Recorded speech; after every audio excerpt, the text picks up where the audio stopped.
Hi guys, so today we are going to be trying another drink. This is from Andra Foods and Chemical Concept. This is their Red Bitters and it's actually nice. This is very good. I'm going to be trying it different ways, though I missed the clip for Chapman.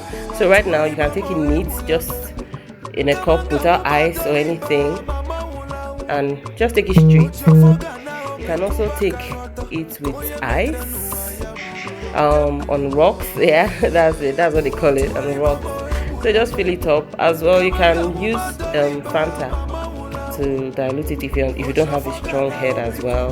Just put, and it's very nice. You can try it with beer as well. I'm trying Life, not my beer of choice, but I tried Life, and put it in. You can add ice to this too, but I did this straight and it was very nice as well, but I prefer my Fanta.